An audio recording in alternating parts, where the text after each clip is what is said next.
Good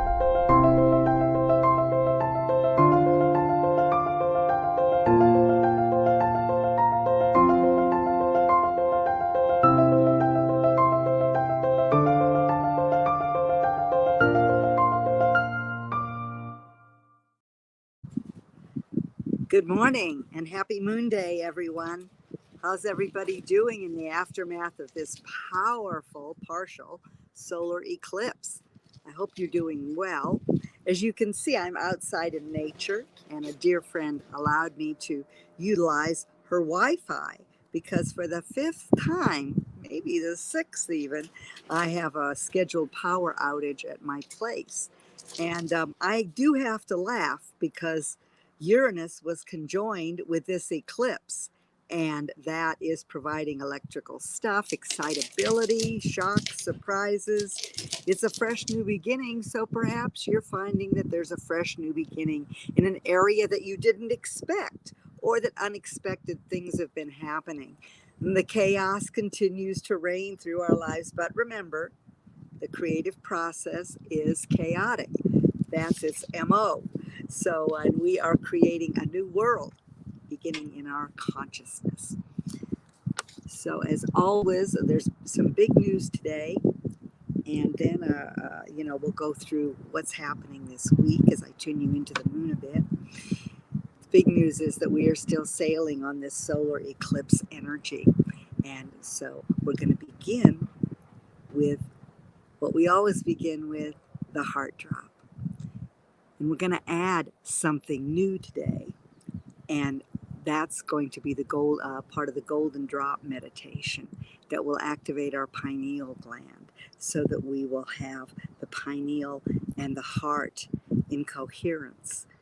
All this energy that's been in Pisces encourages that. And by the way, as we move into this time of ascension, we are going to have two new chakras being activated, new to us. One is about 18 inches below the root chakra in your body, and the other is about 18 inches above. Some of you may have been working with these chakras for a while, but they're really being activated in the body, the physical body of humanity, or the etheric body of humanity. So here we go. So put your feet on the floor, palms up in your lap, or if you are able to sit in a 7-point lotus position, that's a wonderful thing too. And begin to just notice your breath as it comes and goes. Easy breathing. Is it shallow? Is it up in your chest? Or is your belly moving? On the next breath, welcome the breath all the way from below the soles of your feet. Breathe in that beautiful earth energy all the way up through your body, up, up, up, up, up to the top of your head and above. And now light comes down into your body, and you exhale. Make your inhalation through the nose. Make your exhalation as you exhale out through the mouth. Make that a little bit longer than your inhalation. Find that that's very calming. It calms the parasympathetic nervous system. So in, out. And you might even want to put your hands over your belly to be sure that you are fully taking in this beautiful pranic life force. Feel that breath welcome into every cell of those trillions of cells in your body.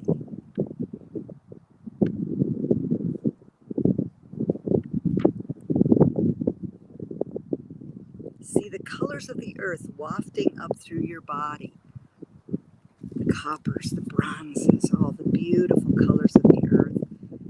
That wonderful earth energy that sustains you without questioning with air and water.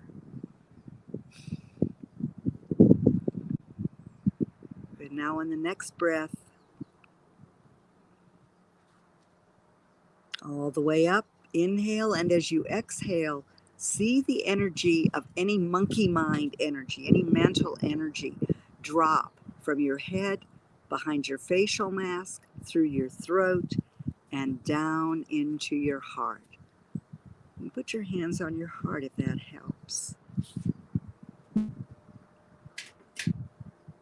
And on the next breath, as you drop, drop, drop, see beautiful rose gold light fill your heart chakra. And that heart center energy now moves out through every cell of your body. That beautiful rose gold energy of self-love. Feel yourself just loving you, loving the magnificent life force that you are.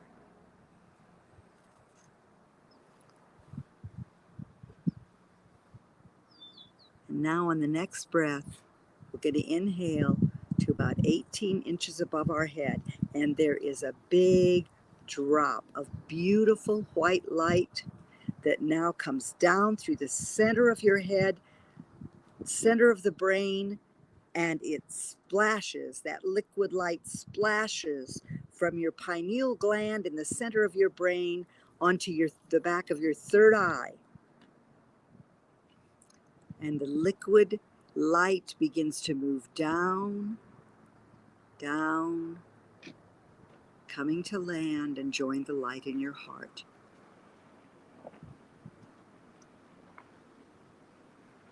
Sense the marriage of your pineal gland and your heart. See an energetic pathway running between the two, grounded in that beautiful earth energy.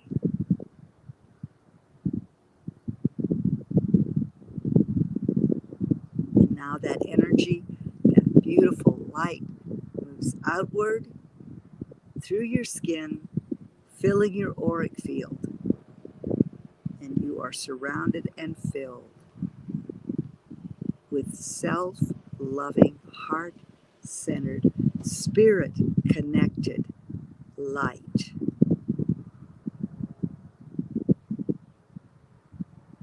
Open your eyes and come back to be with me. Let me know you're here in the chat and where you're hailing from. Say hello. You know I love it when you do. And also, if you are watching the replay will be on, the link will be on my Facebook page, Moon Powered Astrology. And it will also be on my YouTube channel, Claudia Thompson, Moon Powered Astrologer. So go and subscribe. That would make me really happy, yes. So as this day begins at early this morning, 3:47 a.m. Pacific Daylight Time, the moon moved into Chatty, Gemini. The mantra of Gemini is variety is the spice of life. And we must watch our nervous systems as we are now in the shadow of Mercury retrograde, due to turn in retrograde motion on the 10th of May. And Mercury will be moving from 5 degrees of Gemini back to 26 degrees of Taurus, where it will move forward on June 3rd. So we have this retrograde coming. We're already in the shadow period. We had an eclipse conjoined with Uranus. This really ramps up the nervous system. And today at 9:10 a.m., Venus moved into Aries, further ramping up that energy. So you might find that today, it's really important to respect other people's needs, wants, and space. Pisces, Venus in Pisces showed us how to be boundaryless, to dissolve some of the boundaries in our relationships and are willing to meet and join with others. In Aries is the me first sign. It's the opposite of Libra. Venus is the ruler of Libra. It's also the ruler of this lunar cycle, which underscores the importance of this shift into Aries today. It supports risk-taking. Last month was about empowerment, self-empowerment, and that theme continues. We're going to have Jupiter move into Aries on the 11th of May. So that's going to be coming up. So we've got some energies shifting out of this lovely, imagineering, dreamy Pisces energy into Aries. It's really important. The energy in Pisces supported spiritual connection and inspiration. Stay in touch with those sources of inspiration. Stay in touch with that compassionate heart as Venus moves into Aries. Venus is not at home in Aries. It's interesting, it's sandwiched between Pisces, where Venus was very comfortable. Neptune, now in Pisces, is the higher octave of Venus, and Neptune indicates an opening to unconditional love, to merging with the divine, and then Venus brings it down to earth. And then Venus in Taurus, so it's like a sandwich with Pisces, then Aries, Venus in Aries until the 23rd, and then it will move into Taurus, and it will move into its home territory, which is going to be really lovely. And it will also really kick off a lot of the things that we recognize during the solar eclipse. You know, the solar eclipse being in Taurus was a lot about management of stuff. Physical stuff, emotional stuff. How are we going to ground that big dream, that leap of faith that we were encouraged to take on the 12th of April through mid-May, where Neptune and Jupiter conjoined? So Taurus underscores bringing your dream down to earth and grounding it with pragmatic steps. Earth signs are practical. You know, I remember years ago a movie with Tom Cruise and Paul Newman, and and also Jerry Maguire, "Show Me the Money," and that's kind of a mantra for Taurus: "Show me the money." It really wants to feel grounded and secure regarding resources. So with Venus in Aries, it's a time to practice self-love. It's a time for risk-taking, and it's a time to value happiness, you know, to value self-love, to value happiness. It's also a time when you might be fired up and flirty, you know. Yeah, Aries does engender that. You know, that's part of taking a risk, right? So it underscores that fresh start in relationships and money and values that the solar eclipse really kicked into high gear. And as I've mentioned before, solar eclipses they always occur at the new moon. But it's not just a new beginning of a cycle. It's the new beginning of a bigger cycle, because solar eclipses imprint. You work with the energies over the next 6 months until the next eclipse season. And then the imprint moves forward for 19 years when it's a solar eclipse, and 18 years when it's a lunar eclipse. And we've got a doozy of a lunar eclipse coming up on the 15th and 16th of May, depending on your time zone. So if you wonder why the energies seem to be ramping up in intensity, it's due to these changes, it's due to Mercury retrograde, and it's also due to the fact that we are now building to this lunar eclipse, as we always build to a full moon following a new moon. But now we have this emotionally intense lunar eclipse coming that's going to really pop disclosures and secrets and lies, and the parts of ourselves and our society that might have been hidden. So it's rich in the fact that when we bring these things up, we can face them and reclaim the energy. We can eliminate those old hurts, cut the cords.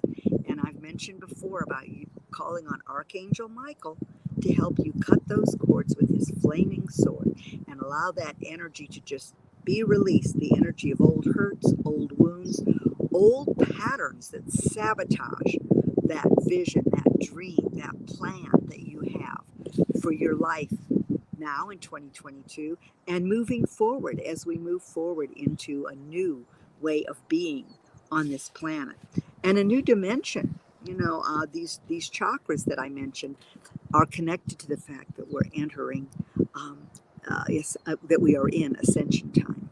And these eclipses have a lot to do with kicking that off.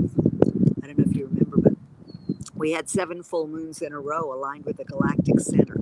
That's no accident. That's divine design with these cycles. And we are now right there.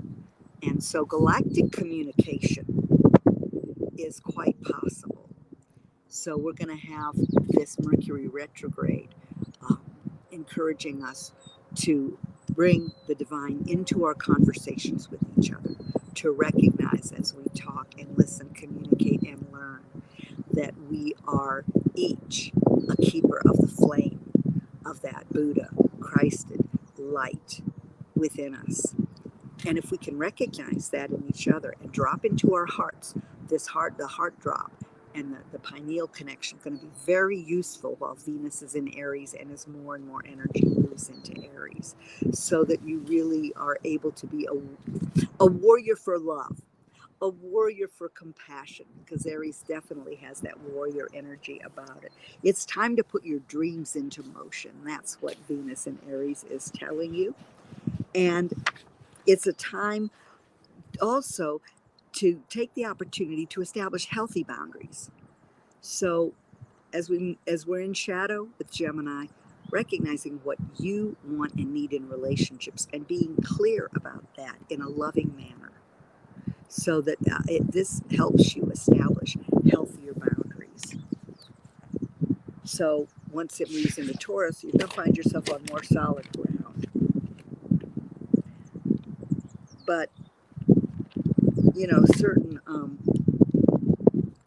certain things may have to be established first. So this is why now, and here's some beautiful divine a gift from the universe, and that is the fact that we don't move into the crescent phase until Thursday. So it's as though the universe is saying it knows, and it does know. This is a big time. Here's this portal, and we want your intentions to really be well thought out, concise, able to be feelized into your life every day, to walk as if, to affirm the abundance all around you and within you, to bless your food, your water, your home, your friends, the things of life that you value. And so we are now we've moved into a time of reevaluation. That's going to be a big one also during this Mercury retrograde, reevaluating. Where are we investing our energy? And that's a lot of what's going to be popped at the lunar eclipse.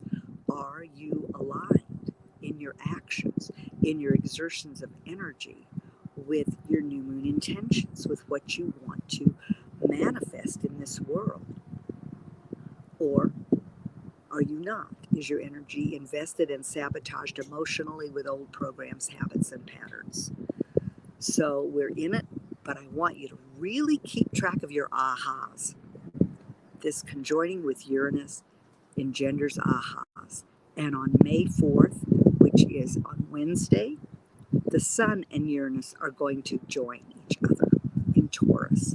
And so at that time, you may find it's an excitable day, but it's going to ramp up the ahas, the awakening in your life. It can also ramp up the chaos, the surprises, the unexpected.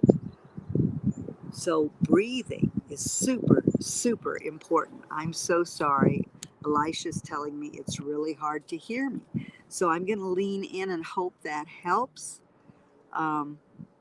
It's the wind, yeah, and I'm outside, and I'm doing the best I can since there's a power outage in my normal location. But did that help when I leaned in? Did that help? Somebody let me know. I know Elisha checked in and said I'm hard to hear.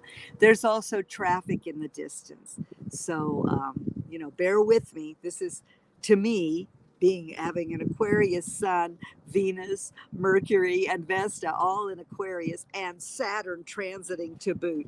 I am having to, thank you, Elisha, I am having to remember to breathe, to surf the waves of change, the ebb and flow, and to remember that Uranus rules electricity.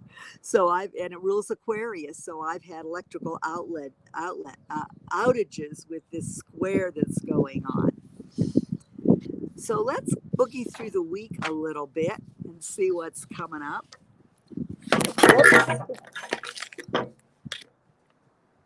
Here I am. Let me pick this up. All right. So, new month, new cycle beginning. And yesterday, by the way, was Beltane. Happy Beltane. What is that? Well, we've come to know it as May Day, but Beltane in more ancient times was the celebration of the fertility of spring. And every phase, there are 8 phases to each lunar cycle, and there are 8 phases mirrored in the year.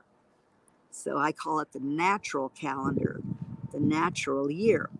So we've been in the first quarter phase since the equinox, and now Beltane, May 1st, moved us into the gibbous phase.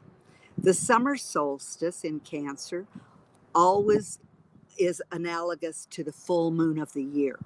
So this is the point you've been building to since the winter solstice. Something will be birthed at that time. That is the potential. Something comes into being. So each phase is 6 weeks. So yesterday told you that there are 6 weeks till the full moon of the year and the waning part of the energetic cycle where the light diminishes. The solstice is the longest day of the year, and then the light starts to diminish. So in the gibbous phase, you polish your progress, and it really blends beautifully with the solar eclipse because the solar eclipse asked that you look at what you need to release to move forward on your big dreams and your vision and your practical plan to make these things real. So at this time, you look at where your energy might not be aligned with what you want to birth. And are you clear on what you want to birth? And are you clear on your values? This cycle, and especially this week, is about getting clear on that. So spend some time doing that. And remember to breathe, to reflect, to start to really move into the energies that are afoot. It's kind of it's like walking on a moving train, right? Where you've got the Uranus energy, the Venus in Aries, the Gemini, Mercury in Gemini on the one hand, and then on the other hand, you've got that overarching Taurus energy that says calm, patience, persistence, and one step at a time will win the day. So today I mentioned that we've got the moon in Gemini, and it might be really wise to respect other people's autonomy with Venus moving into Aries and the moon having moved into Gemini. Be willing to drop into your heart. When you listen, it will be very helpful. So the mind won't be thinking of what it wants to say next or too many facts, but will be able to feel into the situation if you listen with your heart.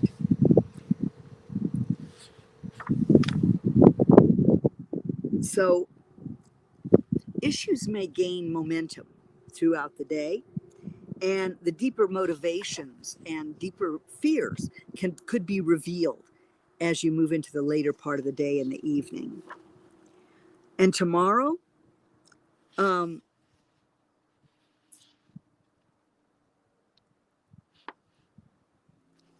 tomorrow we have Mars. We wake up and Mars is square, Gemini. So you might find that you trip over your words. And that's why if you can just slow down a bit and, the breath, it's interesting because I've mentioned before that when you breathe, you're not just breathing in air, in oxygen. You're literally breathing in life force. And, it's interesting. It's said that we hear far less than 0.1% of the actual sound going on, and we see the same low, less than a fraction of a percent of the light that's around us, that's everywhere within and around us. So when you think of that, it reminds you that when you breathe, you're breathing in so much more than what you're aware of with the actual physical um, feeling and coming and going of the breath. And I have this bracelet that a friend who's a yogi gave me that says prana. Where is it? Prana. Yeah. That just reminds me to slow down and breathe and let the breath be delicious. Get all that food that's in the breath. You know, there are people in the eastern part of the world that are called breatharians, and they don't eat food. They get all they need sustenance wise from the breath. Pretty powerful, right? And we eat our food to get actually, when we're eating nutritious food, we're eating it to get the carotenoids, the vibrations of the colors in the food. That's why they say eat a rainbow. So, you know, breathe that rainbow as well. And that'll go a long way to calm your nervous system. It really does act like almost like a hit of vitamin B on the myelin sheath that covers the nerves in the nervous system. And also remember that the Taurus cycle rules the ears, the nose, the throat, and the neck, and the 5 senses.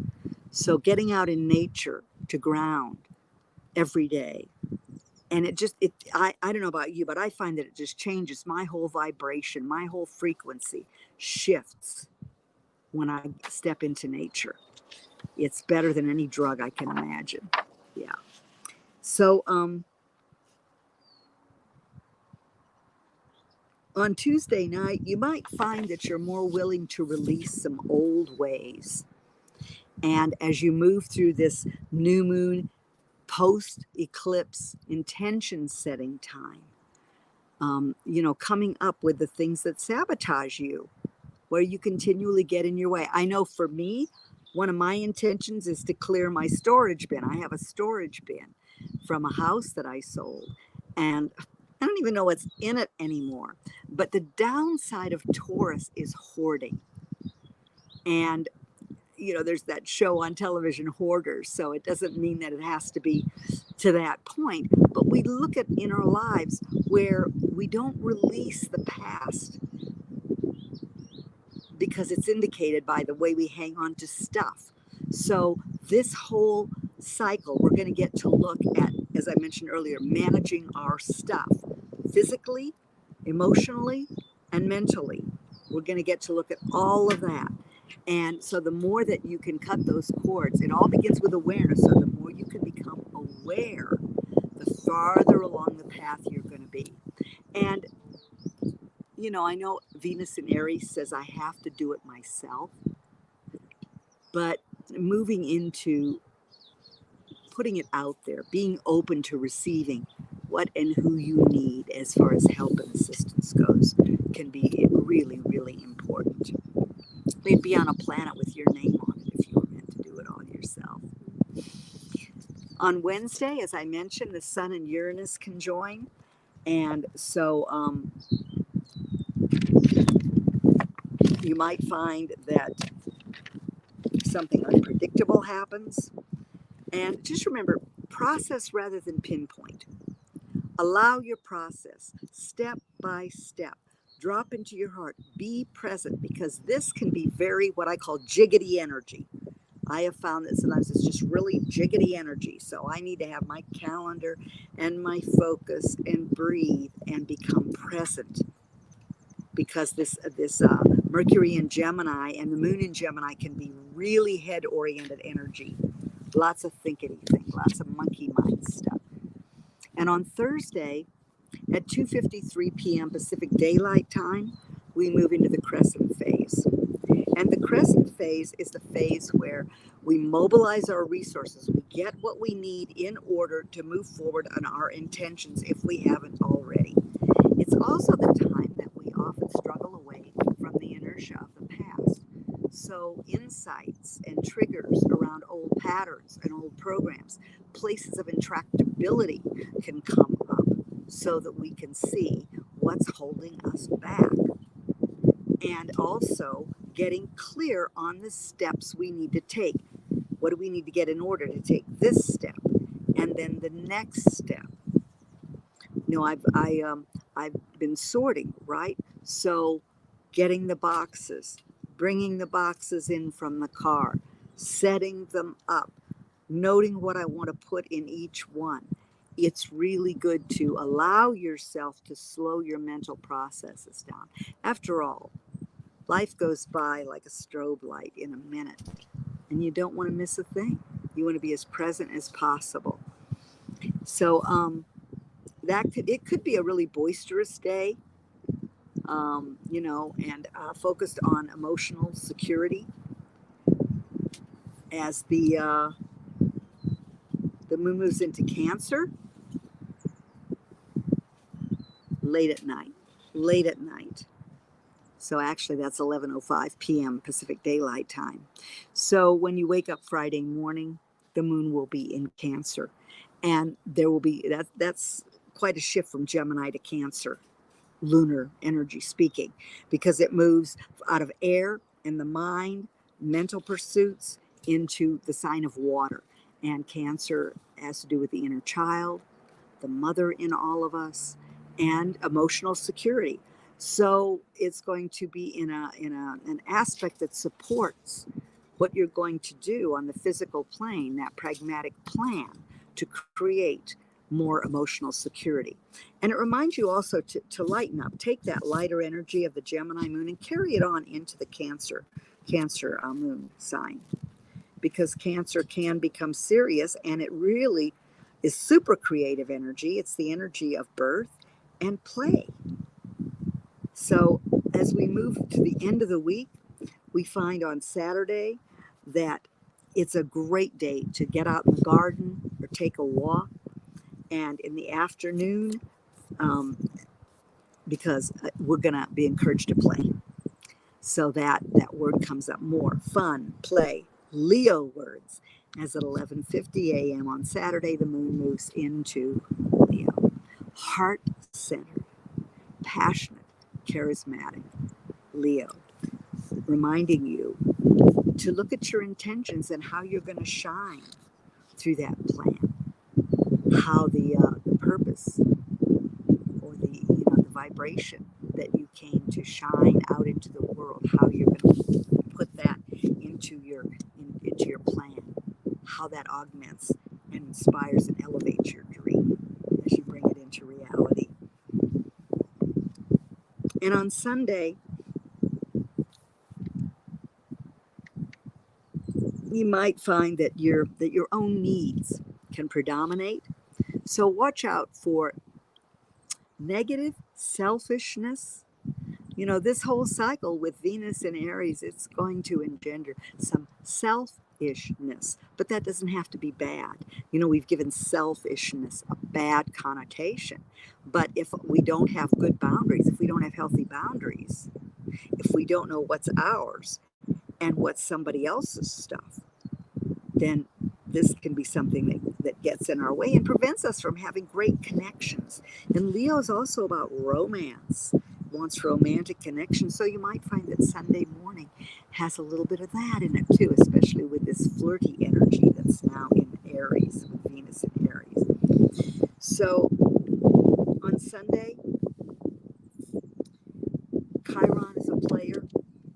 So the powerful energy of healing is there, is available. And you'll see that when the first quarter occurs later that night, later that day, you'll find that you need to choose between activities that satisfy your desires in the moment, or those that are motivated by those longer term considerations. And you'll reap the reward of those choices that focus on the longer term situation and getting clarity on that early on Monday as another week begins. So it's beautiful because you're going to have the first quarter phase of taking action to build a sustainable system under your dreams to bring them down to earth. You're going to have that energy, the wind beneath your wings next Monday. So if you have any comments or questions, let me know. It's a time to put your dreams into motion. These are big eclipses. The one on Saturday, even though it was conjoined with Uranus, was really lovely in its energies. It was 65%, so it was a partial eclipse. But the one that we're building to on the 15th and 16th is a total lunar eclipse, and it will be visible from the United States, Mexico, and South America. So we're going to see it, we're going to feel it, and we're going to experience the emotional intensity of it. And just remember, it's here to help us eliminate everything that gets in the way of that new dream. And the thing that's so great is we're going there together. I mentioned I did a little with the chakra above the head today, the golden drop, activating the pineal gland. So this new chakra is like a pearl of inestimable value that we are now activating, and also that chakra below our root chakra that I'll work with a little later. We are being asked to take on an enormous amount of light. You know, in 1987, at the time of the harmonic convergence, we entered the photon belt. And now we are really streaming through it. And this, you know, we've been waiting for this for over 2,000 years. We've been, you know, in other incarnations here watching this. And so there were 11 strands of DNA that we agreed to not have activated, allow them to be inactive when we agreed to come into this particular kind of body, kind of human manifestation. And now these strands of DNA are being prompted to be activated. And there are many things that you can look at regarding this. Brian Scott has a wonderful video on the 12 stages of ascension, of activation. And it's just got so much incredible information. But it talks about the big overarching thing going on, evolution going on, where we are moving from carbon-based beings to crystalline beings. And this is what is going to be, and already is ramping up, our telepathic abilities. So listening, beginning, and the more present you are, the more you can choose the things that elevate rather than upset, the more you're going to keep those lines of communication open. And you know, Mercury is known as the trickster and the divine messenger. And so you get to choose. And oftentimes it seems like it does play tricks with us. And when it's in Gemini, a lot of technological communication can have some snafus occur.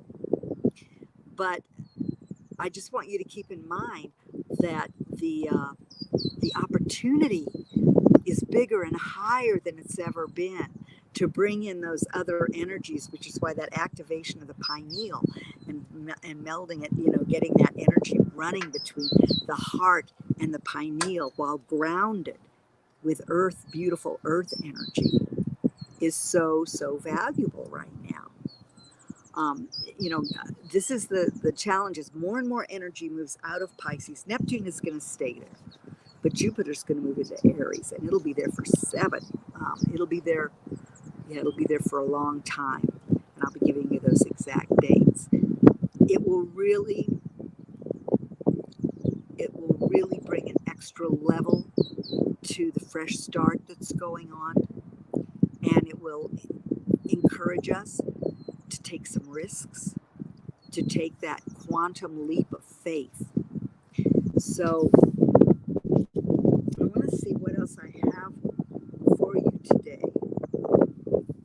That's pretty much it. So we're going to move through 2 phases this week. Crescent phase on Thursday, and we will be moving into the first quarter phase by the end of the week. We'll be moving from Gemini into Cancer and then Leo. So we will move from air to water, emotional, to fire, passion. Really beautiful to underscore that forward movement regarding these turbocharged eclipse intentions. And I encourage you to practice the heart drop and remember to feelize your intentions. Get a concise sentence going on. I happily and thankfully create during this cycle. Manifest. Then what you're going to manifest. Then get a picture of it. Close your eyes. Get grounded. Do the heart drop so you're present. Bring that picture into your mind with vivid colors, a vivid picture of how it looks to have that intention manifest right now. Health, one for health, one for relationship, one for business, one for home and family, no more than 4. And then as you drop very aware, with great awareness into your heart, step into that picture. Feel the energy expand of your heart, expand through every cell, be grounded in your root chakra, and feel with every fiber of your being what it feels like to have that energy manifest right now. So we're going to have, Pluto is retrograde now, so we're still looking at what power means. Where is top-down power or perceptions or programming still going on in our lives? What does status mean to you? It's a big part of values and reevaluating. So ask yourself, what is status? Do you live in the world of I should have, or fear of not enough? Or do you live in a world where you acknowledge your abundance all the time? After all, gratitude is the fertile soil in which all intentions are planted. And each intention, after you feelize it and make any notes that might have come through, then you put 3 action steps underneath each intention and you calendar them. You commit to when you are going to take action on those intentions. And then gratitude. I really recommend waking up and doing gratitude, just writing gratitude every morning. What are you grateful for? I'm grateful for this beautiful day. I'm grateful for my health. I'm grateful for my friends, my community, and that we're all manifesting our desire for happiness. Nam myoho renge kyo. Yeah. And I'm grateful for you. We're going to have Jupiter moving into Aries. We're going to have Mars will move into Aries. And when it does that, it'll be there for 7 months. So the year is going to continue to ramp up. This is a year of choice. You are at choice. How are you going to use your consciousness? How are you going to move more and more through that ascension portal to 5D in your consciousness while navigating this 3D world? Yeah, it's quite an assignment.